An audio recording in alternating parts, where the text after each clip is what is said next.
CHLN 550 Mauricie. Le pouvoir des mots. Jusqu'à 11h15, c'est Amicalement Vôtre avec Claude Bolduc à CHLN 550. Tout d'abord, la personne gagnante de notre livre de Jean Paré, La cuisine, des recettes de cuisine sans viande, c'est Georgette de Trois-Rivières. Ma chère Georgette, vous pourrez l'occasion d'essayer ça. Si vous avez jamais essayé ça, des recettes sans viande, vous pourrez déguster ces bons plats. Que faisiez-vous en 1967? Le général de Gaulle passait dans notre coin. Bon. S'est arrêté à Trois-Rivières, est allé au séminaire, enfin, il y a plein de choses ici. Pourquoi on parle de ça ce matin? Parce qu'à Télé-Québec, on est en train de préparer un documentaire d'1 heure sur le 30e anniversaire de la visite de Charles de Gaulle au Québec. Ça se passait en juillet 67. Et pour en parler ce matin, Mme Ginette Villain, qui est journaliste à la recherche à Télé-Québec, qui est avec nous. Bonjour, Mme Villain. Bonjour, Claude Bolduc. Un bonhomme passionnant, Charles. Ah oui, et c'est un bonhomme qui, encore aujourd'hui, crée des passions chez beaucoup de gens. Il y a des gens qui collectionnent les photos, qui collectionnent toutes sortes d'objets autour de Gaulle. Ouais. Il y a vraiment beaucoup de gens qui sont passionnés par le personnage qui était à l'époque, là, qui était ici il y a 30 ans, en fait. Pourquoi Télé-Québec? Pour souligner ce 30e anniversaire qu'on met de l'avant ce documentaire? Oui, c'est qu'il faut se rappeler que le 24 juillet, il y a 30 ans, Charles de Gaulle a fait le trajet de Québec à Montréal. Il est arrêté à Donnacona, Sainte-Anne-de-la-Pérade, Trois-Rivières, l'arrêt le plus important. Il est arrivé ici à 12h50 dans la cour du séminaire. Et par la suite, il est arrêté également à Louisville, Repentigny, mais avant Repentigny, il y avait... T'en as un petit peu, là? Je ne sais pas où il est arrêté. Avant Repentigny, c'est une colle, je vous la laisse pour tout à l'heure. Okay, alors, il a fait 6 arrêts. Il y avait Berthierville, en fait, je vous la donne tout de suite. Alors, il a fait 6 arrêts de Québec à Montréal, mais ce qui est le plus important, au fond, pourquoi on en parle 30 ans plus tard, c'est qu'à Montréal, à l'Hôtel de Ville, il a dit le fameux « Vive le Québec libre ». Voilà. Oui, alors, qui a marqué... Et ça a été vraiment un événement majeur qui a fait en sorte que Charles de Gaulle, qui devait se rendre à Ottawa par la suite... On dit non, mon Charles, tu viens pas à Ottawa, toi, là. Il a décidé de ne pas aller à Ottawa. La réaction à Ottawa a été très vive. Tout ça fait en sorte qu'on en parle encore aujourd'hui et c'est pourquoi c'est aussi important de se rappeler de ces moments-là, qu'on soit pour, qu'on soit contre. C'est important de revivre, en tout cas, ne serait-ce que pour les gens qui sont jeunes, parce que, bon, il y a 30 ans, c'est quand même pas tout le monde qui était là. Les gens de 30 ans n'étaient pas là. Par exemple, ceux qui avaient 35, 40, s'en rappellent pas beaucoup non plus. Alors, le documentaire, en fait, c'est de refaire cette journée-là. C'est au fond, de revivre le crescendo, parce que c'est un véritable crescendo auquel on a eu droit à ce moment-là, de Québec à Montréal. Les discours de Gaulle étaient de plus en plus ponctués. Il y avait de plus en plus de gens sur la route. C'était incroyable. Juste à Trois-Rivières, il y avait entre 25 000 et 35 000 personnes qui ont accueilli le général sur la route, là. Et ici, dans la cour du séminaire, il y avait 6 000 personnes qui étaient présentes. Je ne sais pas si c'est des gens qui écoutent et qui étaient là à l'époque et qui pourraient nous en parler il y a 30 ans de cela, là, des gens qui ont assisté à cette visite de Gaulle à Trois-Rivières. Si vous étiez là, j'aimerais ça vous parler un petit peu ce matin, quelques minutes à 380-9550, 380-9550 ou le 1-800-567-78-47. Si vous étiez là en 67, quand Charles de Gaulle est venu dans la cour du séminaire à Trois-Rivières, 380-9550, si vous avez des souvenirs de ça, parce que c'est ce que vous faites, vous recherchez plein de choses relatives à cette visite de Gaulle. Oui, et en fait, on aimerait trouver des gens qui faisaient partie de l'organisation. On en a déjà contacté.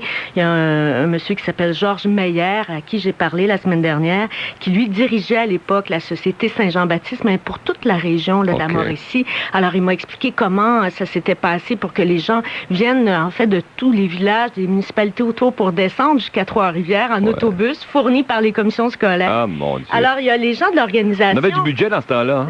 C'était le gouvernement qui payait ça allait bien, toutes les dépenses.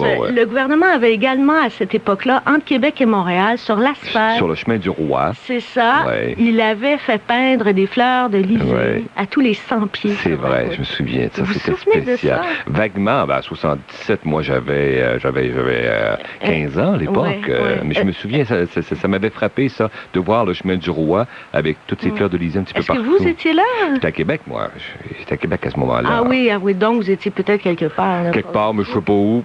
24 juillet 67, aucune idée. Peut-être à l'Expo de Montréal, je sais pas. Alors nous, on cherche des gens qui étaient des témoins, mais des témoins qui... Ça peut être une fille de 10 ans qui, à l'époque, était majorette. On veut trouver des gens qui étaient dans la fanfare, dans les majorettes. J'ai vu dans le journal, dans le Nouvelliste, parce que j'ai le Nouvelliste il y a 30 ans, il y a des témoignages délicieux de gens qui, par exemple, il y a un monsieur qui s'appelle Léon Pellerin. C'était le garage S.O. Pellerin à l'époque. Je n'ai aucune idée si monsieur Léon Pellerin vit toujours ou pas. Est-ce que le garage existe toujours? Lui, il avait lavé la Lincoln du président pendant que De Gaulle était au séminaire. Et il a également lavé la Cadillac. On dit qu'il vit encore. Ah oui, il vit encore, M. Pellerin. Ben, j'aimerais beaucoup, beaucoup que M. Pellerin nous appelle et qu'on entre en contact avec lui, parce que c'est des anecdotes, au fond, comme celle-là. Il avait donc lavé et la Cadillac d'un ministre français et la Lincoln du président. Et dans le journal, il en parle avec une fierté incroyable. Ben, c'est sûr, il avait la Lincoln de Charles de Gaulle. Alors, on me dit qu'il vit encore. Il vit encore, puis on aurait ses coordonnées qu'on pourra vous donner. C'est extraordinaire. Alors, vous voyez, il y a autant des gens de l'organisation que des gens sur le terrain, comme ceux-là, qui ont eu un petit contact avec De Gaulle et qui s'en souviennent 30 ans plus tard. C'est extraordinaire, ça. Oui, et ce qui est fascinant aussi, c'est par la suite.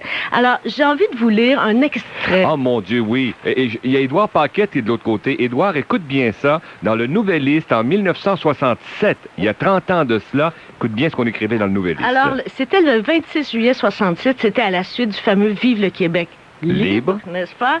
Alors, l'éditorialiste Silvio Saint-Amand écrit ceci. Un appel au peuple permettrait sans doute à l'Union nationale de clarifier ses prises de position et permettrait également au peuple de faire connaître ses vues sur le séparatisme.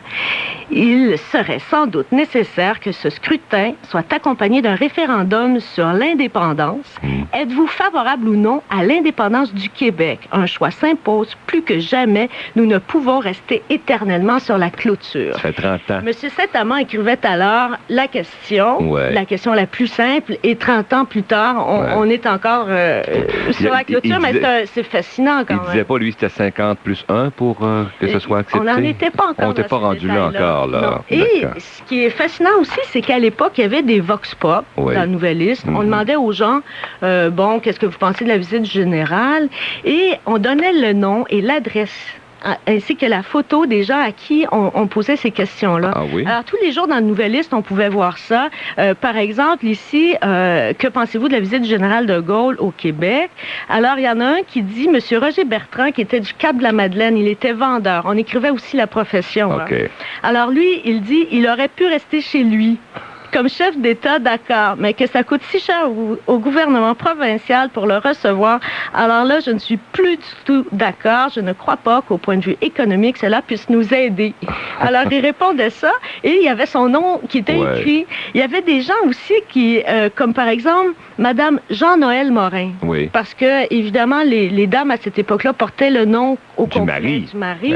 Elle était au 240 Latreille, Cap-de-la-Madeleine. On écrivait les adresses des gens oui, toujours. Et elle dit, quand il a dit « Vive le Québec libre », je n'ai pas aimé cela. On n'est pas prêt pour l'indépendance. Elle avait raison, en tout cas, à l'époque. Par contre, je ne voudrais pas être à sa place quand il ira à Ottawa. Il n'est jamais allé à Ottawa. Voilà. Par la suite. Et il y avait quelqu'un d'autre, un jeune, sur la photo, même si c'est une photocopie, on voit qu'il était jeune aussi.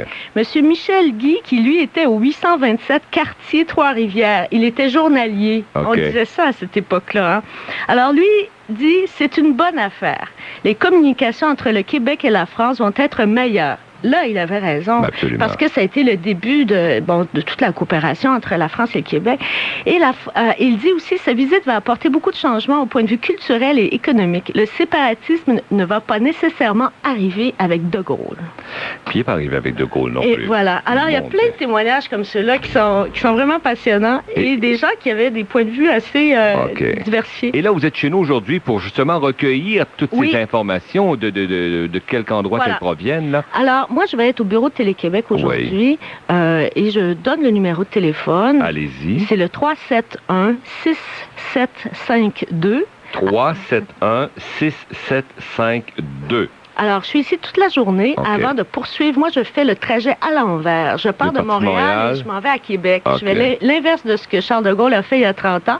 Alors, demain matin, je serai à Saint-Anne-de-la-Pérade, de Nakona, parce que à Saint-Anne-de-la-Pérade, le vicaire de Saint-Anne-de-la-Pérade était là à l'époque, n'est-ce pas? Et je m'en vais jusqu'à Québec comme ça. Alors, aujourd'hui, toute la journée, moi, j'attends les appels des gens qui ont été soit dans l'organisation, qui ont fait quelque chose, qui l'ont vu et qui peuvent être aussi en désaccord avec oui, c'est pas ça qui est important, l'accord ou désaccord. Parce que le documentaire, c'est un rappel du crescendo, mais ça ne se veut pas nécessairement une éloge. Il y a des dissidences parce qu'il y a beaucoup de gens qui, à la suite du Vive le Québec libre, étaient très offusqués. Ah oui. Très offusqués parce qu'ils disaient de quoi ils se mêlent, etc. Ils nous ont abandonnés pendant longtemps, et bon, voilà. Mais les gens qui veulent rejoindre Madame Bien, si ça vous rappelle des choses, ce 26 juillet le 24 juillet 1967, la visite de Gaulle à Trois-Rivières, vous pouvez la rejoindre aujourd'hui, c'est Madame Ginette Vien, à 371-6752, 371-6752. Et dire qu'elle avait peur de venir parler 10 minutes du général de Gaulle à la radio ce matin. Je pensais que j'en aurais pas assez. Merci, Madame Bien. 10h27.